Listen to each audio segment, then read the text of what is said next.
예수를 믿고 그리스도인이 되었다라고 하는 건 이 땅에서 가장 복된 사람이 되었다, 그런 뜻입니다. 예수를 믿는 순간 하나님의 진노함 속에서 받게 되는 심판이 사라지고 그리고 복의 자녀로 바뀝니다. 하나님 심판하시지만 그러나 믿는 자들에게 있어서 그 심판은 영광의 심판이 될 것입니다. 그러나 그럼에도 불구하고 신자들이 이해하기 어려운 부분은 믿지 않는 사람들과 똑같이 신자들도 여러 어려움들을 당한다, 겪는다, 그런 점에 있죠. 그 과정에서 그 어려움의 정도가 또 크거나 또는 그 고난의 시간이 좀 길어지면 마음속에 의구심이 듭니다. 하나님께서 정말 나를 사랑하실까 하는 그런 의심이 듭니다. 자신의 가까운 그 주변 사람들과 이렇게 좀 비교를 해봐도 하나님을 예배하면서 또 말씀을 따라 살아가려고 애쓰는데도 경제적으로 어렵거나 또는 그 질병이 또 이렇게 어려운 질병 가운데 투병하고 있거나 또는 장래의 어떤 그 미래에 관한 것, 그런 부분들이 마땅히 희망이 보여지지 않을 때 도대체 내가 예수를 믿어서 다른 사람들보다 나은 게 무엇인가, 그런 의심이 들 수 있습니다. 오늘날 현대인들이 제일 싫어하는 단어를 꼽으라고 한다면 아마 고생이라는 단어가 아닐까, 그런 생각을 해봅니다. 현대사회는 다 모든 생활 영역에서 편리성들을 추구해가고 있고 그리고 편리성이 극대화되고 있습니다. 예전 생각해보면 뭐든지 고생하면서 발품 팔던 시대는 다 옛말이 됐습니다. 물론 요즘도 온라인상에서 그걸 손품 판다고 하는 얘기를 저도 들었는데요. 그런 시대가 됐을 수는 있습니다만 그러나 발로 다니는 것과 저 컴퓨터 앞에서 손놀림하는 것과는 그 편리성에 있어서 너무나 큰 차이죠. 불편함을 감수하는 것, 그런 것들을 힘들어하고 그리고 기다리고 견뎌야 하는 것들을 힘들어하기 때문에 앞으로도 우리 이 현대 사회는 다 그 생활의 편리성들은 더 확대되고 더 전반적이 되어 갈 것입니다. 우리가 이렇게 건물을 하나 지을 때도 보면 대형 토목 공사를 할 때도 과거에 비해서 그 완공되는 속도가 대단히 빠르다, 그런 걸 우리가 그 피부로 느낄 겁니다. 어제 타워 크레인 올라간 것 같은데 어느새 뚝딱 지어지는 그런 모습들을 우리가 종종 보게 됩니다. 그러나 그 이면에는 그만큼의 기술 축적이 되어 있어서 가능한 일이고요, 또 그만한 투자가 있기 때문에 가능한 일들일 겁니다. 고생하는 시간들이 그 속에 다 있었던 거죠. 우리는 그저 어느 날 보니까 우리가 건물 하나 짓는 게 실력이 좋아져서 뚝딱 지어지는 것 같지만 그 안에 이렇게 축적되는 기술들이 참 놀랍습니다. 사실 신앙도 어떤 면에서는 크게 다르지 않습니다. 우리가 예수를 믿는다고 해서 자동적으로 모든 축복이 그대로 경험되어지고 그대로 느껴지고 그러는 것은 아닙니다. 우리가 예수를 믿고 신자가 되는 순간 우리의 신분은 복된 신분으로 바뀝니다만 그러나 하나님께서는 우리 모두를 하나님의 자녀로 삼으신 후에 하나님의 자녀다운 모습이 되도록 이 땅에서 여러 가지 훈련들을 받게 하십니다. 어려움들을 통해서 훈련하십니다. 그래서 예수 믿는 사람들은 다른 사람들에 비해서, 세상 사람들에 비해서 더 많은 훈련과 더 많은 연단을 받는다, 그렇게 이해하는 것이 성경적입니다. 그러니까 세상살이의 고단함은 누구나 다 겪는 거니까 다 겪는 거죠. 그 연단을 받죠.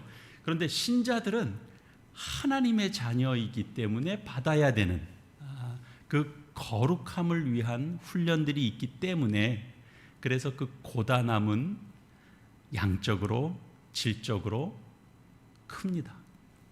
그래서 우리는 하나님의 그 축복받는 자녀이고 또 하나님께서 우리를 너무나 사랑하시지만 삶에서는 이 모양 저 모양의 어려움들 그리고 그 고단함을 겪게 됩니다. 우리는 어떻게 하면 이 삶의 고단함 속에서 하나님의 자녀됨의 그 복됨을 확인하고 그리고 잃지 않고 누리며 살 수 있을까 하는 거죠. 오늘 하나님의 말씀을 우리는 들을 필요가 있습니다. 1절 말씀이 하나님과 주 예수 그리스도의 종 야고보는 흩어져 있는 12지파에게 문안한다 라고 시작하고 있습니다. 이 야고보서를 기록한 야고보는 예수님의 12제자 중에 한 사람은 아닙니다. 그 12제자 중에 하나였던 한 사람이었던 야고보는 일찍 순교를 당했습니다. 이 서신의 저자로 보이는 야고보는 베드로나 바울처럼 특별한 사도로 불린 적은 없지만 그러나 예수님의 친동생으로서 나중에 예루살렘 공회의 중요한 그 지도자의 그 위치에 서게 됩니다. 그래서 야고보가 하나님께서 간섭하시는 그 간섭을 따라 보여주시는 그 계시를 따라서 이 서신을 기록하기 시작하면서부터 이제 제일 서두에 자신의 정체성을 밝혀두죠. 그 자신을 하나님과 예수 그리스도의 종이라고 묘사하고 있습니다.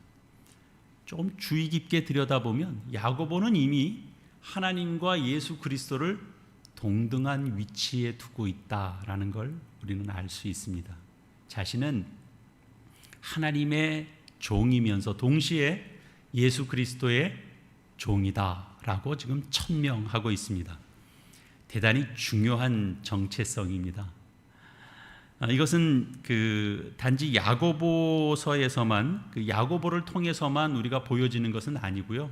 우리가 다른 서신서들을 통해서도 우리가 종종 대하게 됩니다. 특별히 사도 바울 같은 경우에 그의 서신서에서도 보면 동일한 고백이 나오는 것들을 우리는 기억합니다. 이 믿음의 선배들의 공통적인 이 고백이었다라는 거죠. 종은 어떤 경우에도 누구 위에 군림할 수 있는 존재가 아닙니다.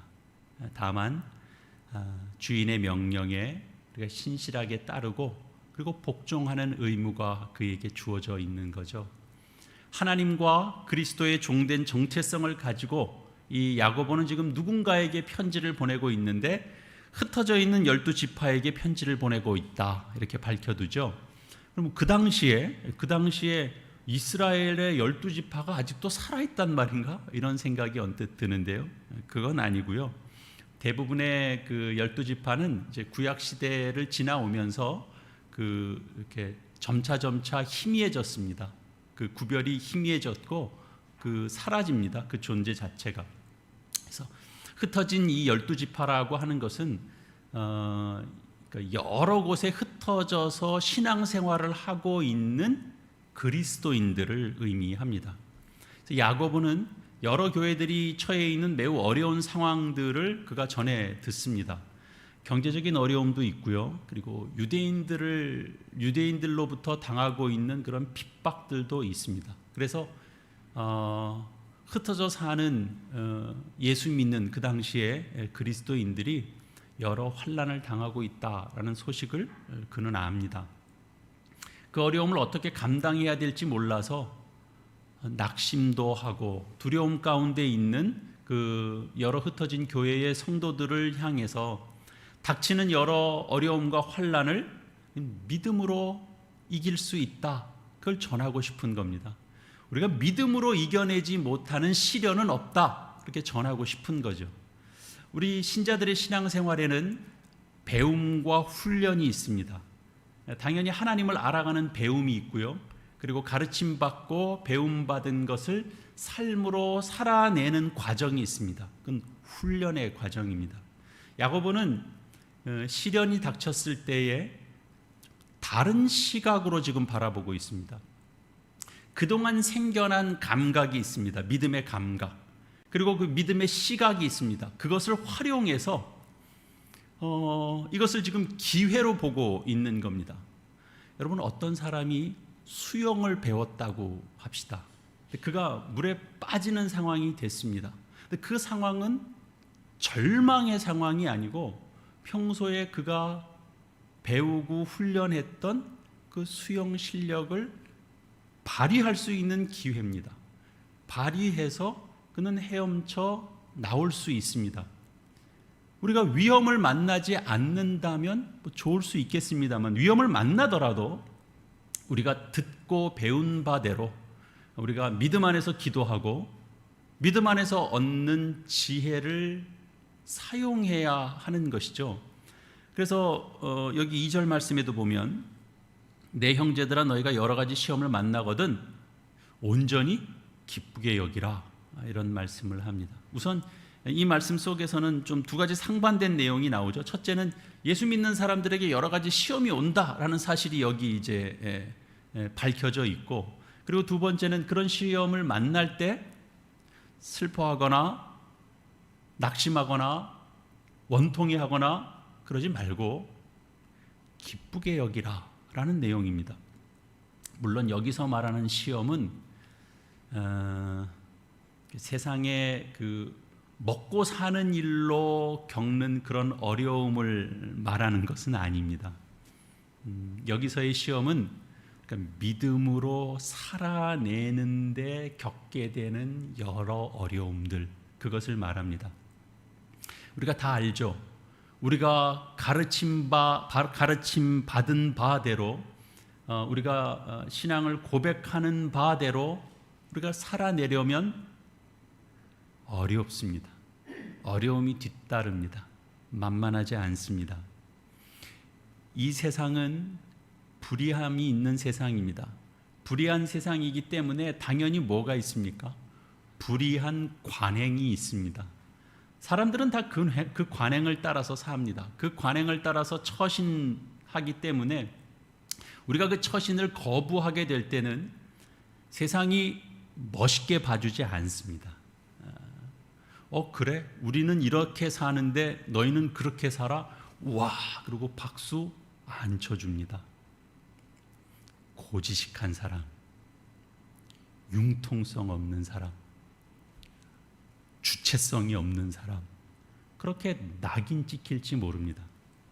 그래서 적지 않은 그리스도인들이 이 세상의 따돌림이 염려되고 두려워서 사실은 하나님의 말씀보다, 하나님의 법보다, 하나님의 원리보다 세상의 말, 세상의 법 따라가곤 합니다. 그러면 사실 여기서 말하고 있는 여러 가지 시험, 믿음의 시험에 빠질 일도 별로 없습니다. 믿음으로 살려고 하지 않는데 무슨 시험이 있겠습니까? 그렇죠? 당연히 그런 이들은 가르침받고 훈련받은 것들을 사용하지 못하고, 그리고 당연히 그런 경우에는 믿음이 자라지도 않을 것입니다. 여러분, 구원 얻는 길에 이 생명의 길이라고 하는 것은 그 삼각형의 그 꼭지점에 다다르는 과정과 같습니다. 이렇게 올라가는 과정입니다. 오르는 과정이기 때문에 당연히 수고가 따릅니다. 시험이 있고 시련이 뒤따릅니다. 반면에 쉽고 편한 길도 있습니다. 그건 내려가는 길이겠죠. 내리막길. 근데 그걸 역삼각형처럼 쉽고 편한 길을 찾다 보면 어쩌면 영혼의 내리막길을 가고 있는 것이 될지도 모릅니다. 야고보는 믿음의 용기를 가지고 있는 성도들에게 시험당하는 것을 기뻐하라, 이렇게 말합니다. 달리 말하면 시험당하는 것을 오히려 진정한 기쁨에 이르는 기초로 삼으라 하고 그렇게 지금 말하고 있는 겁니다. 여러분, 진정한 기쁨이란 뭘까요? 그 생명의 근원과 이렇게 하나됨을 느낄 때 오는 기쁨입니다. 하나님과 하나됨을 느낄 때 오는 기쁨입니다. 사람이 누군가에게 칭찬받을 때 기쁩니다. 누군가에게 뜻밖의 선물을 받을 때 기쁘죠. 자녀가 뭔가 잘 되는 것을 보고 있는 것 기쁜 일입니다. 내가 바라는 것을 이룰 때 기쁩니다. 그러나 진정한 기쁨이란 이런 기쁨과 비교가 되지 않는 기쁨입니다. 그 기쁨은 우리 영혼 깊은, 우리 삶의 깊은 데서 경험되어집니다. 이를테면 이런 거와 같죠. 나 같은 존재가 잘난 게 없는데, 잘하는 게 없는데, 그런데 우주 만물을 다스리시는 그 하나님의 은혜의 손길 속에 있고, 그리고 그 하나님과 이렇게 하나됨을 느낄 수 있다라는 데서 오는 그런 기쁨입니다. 그건 생각해 보면 너무 말도 안 되는 기쁨입니다. 근데 초대교회 당시에 그 사도들은 그 땅의 지도자들, 뭐 바리새파 사람들, 종교 지도자들, 그들에게서 박해를 받았죠. 매를 맞았습니다. 그리고 이제 예수의 이름으로 이제는 말하고 다니지 말라, 이렇게 단단히 이제 그 엄포를 듣고, 그리고 노임을 받게 됐을 때 그들이 기뻐했다, 그렇게 기록되어 있습니다. 여러분, 근데 이때 기쁨이 매를 맞고 단단히 막 공포스러움 속에 있다가 너 다시는 나가서 앞으로 예수 그리스도라는 이름 입 밖에도 내지 마, 나가. 그래서 풀어줬더니 와 기뻐했다. 노임을 받은 걸 기뻐했다, 그 말이 아닙니다. 사도행전 5장 40절 이하는 이렇게 증거하고 있습니다. 제가 읽어드리겠습니다. 여러분 표시를 해두십시오. 사도행전 5장 40절에서 41절입니다. 그들이 옳게 여겨 사도들을 불러들여 채찍질하며 예수의 이름으로 말하는 것을 금하고 놓으니 사도들은 그 이름을 위하여 능력받는 일에 합당한 자로 여기심을 기뻐하며 공회 앞을 떠나니라. 여러분, 이게 무슨 말이에요? 사도들은 예수의 이름 때문에 내가 모욕을 당할 수 있는 자격을 내가 받은 존재가 됐구나. 우리를 불러다가 너희 예수 이름 함부로 입 밖에 내고 다니지 마. 너 그러면 너 다 예수랑 동류로 여길 거야. 너희 똑같은 이제 벌을 하게 될 거야. 이렇게 묶임 받고, 그래서 능력 받고 매 맞았잖아요. 그런 존재가 됐다라는 것을 기뻐하며 공회 밖을 나왔다는 겁니다. 세상에 어떤 이들은 이걸 보고 기독교적 변태성이라고 얘기하는 걸 제가 봤습니다. 왜? 고통받고 모욕받는 걸 좋아한다는 거예요. 아주 변태성이 있다는 거죠. 이거 너무 1차원적인 거 아닙니까? 너무 유치한 거 아닙니까? 그들은 모르는 거죠. 그 기쁨이라는 게 뭔지를 모르는 거죠. 여러분, 주님의 일을 하다가 어려운 일을 당할 때 여러분 실망하지 마십시오. 주의 일을 열심히 했는데 이렇게 속상한 일이 벌어지면 그걸로 너무 안타까워하거나 너무 속상해하지 마십시오. 기뻐하십시오. 그것을 기뻐할 때 비로소 우리 삶에 우리가 뭔가를 행하고 나서 찾아오는 그런 슬픔이라는 게 늘 있습니다. 아쉬움이라는 게. 아무것도 안 하면 그런 거 경험할 것도 없습니다. 근데 주의 일에 나서서 하고 나면 늘 보람만 있는 게 아니에요. 속상한 일이 있어요. 슬픔이 찾아와요. 괜히 나섰나? 그런 생각이 들 때가 있어요. 그런데 기뻐하라 그러는 거예요. 거기서 벗어나라고 우리에게 하나님이 말씀하시는 거죠. 주의 일을 하다가 불편해진 경험 여러분들도 다 있잖아요. 주의 일을 하다가 울적해진 경험들 우리는 있습니다. 그럴 필요가 없다라고 가르치는 겁니다. 그러니까 주의 일을 감당하다가 어려운 일을 만날 때 기뻐할 수 있어야 됩니다. 그러면 우리가 꺾이고 낮아진 자존심에 대한 어떤 생각들이 있거든요. 거기에 매일 수 있거든요. 거기서 벗어나게 됩니다. 세상이 우리를 그런 걸로 누르려고 그래요. 세상이 누르는 힘은 그런 거예요. 거봐, 해봤자 안 되지. 너 나서봤자 욕만 얻어먹잖아. 그리고 우리를 눌러요. 거기서 자유하게 돼요. 거기에 묶이지 않아요. 나는 기뻐할 수 있다. 그렇게 생각할 수 있어야 되는 거죠. 믿음의 길을 걷다가 시련을 겪을 때 우리에게 유익이 있습니다. 그 시련은 우리를 인내로 이끌어 간다고 가르치고 있습니다. 여기서의 인내는 이를 악물고 참는 것, 그걸 의미하지 않습니다. 여러분 뭐 추운 겨울에 그 물에 들어가는 거 요즘 방송 자주 찍더라고요. 그 대단한 겁니다. 그 어떻게 들어갑니까? 그 추운 물에. 사우나에서 오래 견디는 사람도 대단합니다. 환자들이 아픈 고통을 잘 참아내는 것도 대단한 일입니다. 그러나 여기서 말하는 인내는 그런 인내가 아닙니다. 야고보가 지금 말하고 있는 인내라고 하는 것은 희망을 잃지 않는 겁니다. 근원적인 희망을 버리지 않는 힘입니다. 그 인내입니다. 절망적인 상황 속에서도 희망의 노래를 부를 수 있는 힘입니다. 찬송할 수 있는 힘입니다. 시련이 나약한 자들에게는 절망하기 딱 좋은 조건이죠. 그러나 믿음의 사람들에게는 시련이 절망하기 딱 좋은 조건이 아니고 믿음의 사람들에게는 시련이 훈련장이 됩니다. 어떤 훈련장? 인내의 훈련장. 인내를 만들어내는 훈련장이 되는 거죠.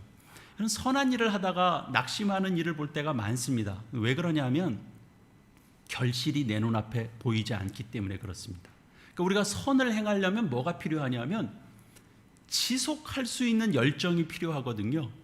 그런데 사람들은 사실은 선한 일은 한 번, 두 번은 다 할 수 있습니다. 할 만합니다.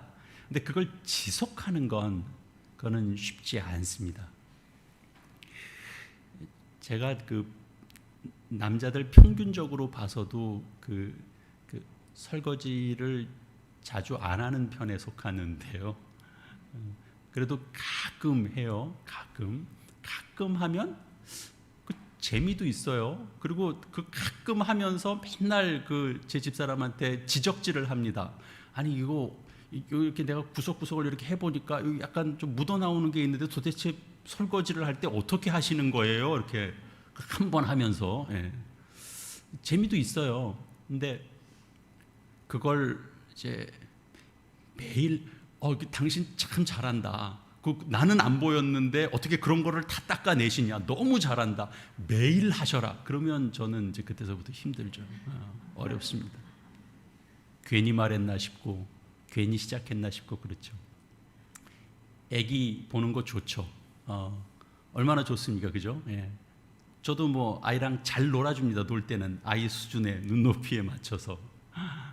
근데 이제 잠깐은 할 수 있는데 하루를 봐달라, 일주일을 맡아달라.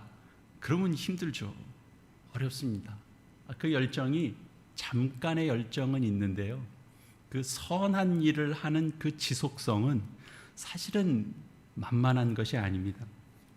하나 생각해 보면 지속하지 못하는 열정이라는 건 결과적으로 보면 거품입니다.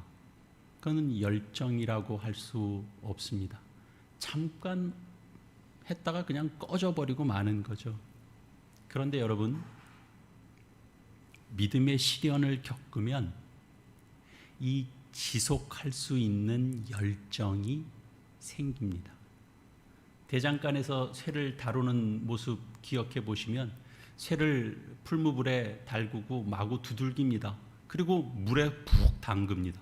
그러니까 쇠가 불과 물을 왔다 갔다 하면서 어떻게 되는 거예요? 단단한 쇠가 되는 거예요. 바울은 갈라디아서를 통해서 이런 말씀을 합니다. 우리가 선을 행하되 낙심하지 말지니 피곤하지 아니하면 때가 이름에 거두리라. 그러니까 하나님의 사건을 통해서 거둠의 경험을 하게 되는 것, 사도 바울이 가르쳤습니다. 그런데 야고보는 오늘 말씀 속에서 보면 사도 바울이 하는 말보다 한 걸음 더 나가는 얘기를 하고 있는 겁니다. 뭐라고 돼 있죠? 인내를 온전히 이루라. 이는 너희로 온전하고 구비하여 조금도 부족함이 없게 하려 함이라. 그러니까 그러니까 시련을 통해서 인내의 사람이 되면 그는 온전하고 성숙한 사람이 되는 겁니다. 그리스도인들을 온전하게 만드는 것, 그 온전하게 자라는 것은 두 가지가 있는데요. 하나는 말씀을 듣는 것이고요. 그리고 또 다른 하나는 연단을 통해서 그 믿음이 훈련받는 것입니다. 두 가지를 통해서 성도들은 자랍니다. 이 두 가지가 있어야 신앙이 균형이 잡히고요. 그래야 잘 자랄 수 있습니다. 그 씨를 뿌리고 나서 그리고 물과 온도, 햇볕 이런 것이 함께 있어야 폭발적으로 잘 자라는 것과 같습니다. 되게 말씀은 많이 듣지만 어려움이 없으면, 삶의 시련이 없으면 말씀이 귀한 줄을 모르고 지나갈 수 있습니다. 제가 이전에 있던 교회에 이제 가깝게 교제하던 권사님 중에 한 분인데요. 정말 해피해요. 복장부터 스타일 다 해피해요. 이렇게 제가 있던 교회에서 성도들이 만나면 그 교회의 분위기는 할렐루야 이러는 분위기는 아닌 교회예요. 근데 그분은 할렐루야 이러고 이제 인사하고 그러시는 분이에요. 재미난 이야기 만나면 전해주고, 그 중에는 아슬아슬한 얘기도 있어요. 근데 좋아하세요. 근데 이제 그 권사님이 이제 어려운 일을 한번 겪으셨어요. 사위도 있는데, 사위도 세상적으로도 잘 나가는 사위예요. 근데 사위가 어느 날 갑자기 쓰러졌어요. 쓰러져서 긴급하게 이제 수술도 받게 됐습니다. 시간이 꽤 걸렸어요.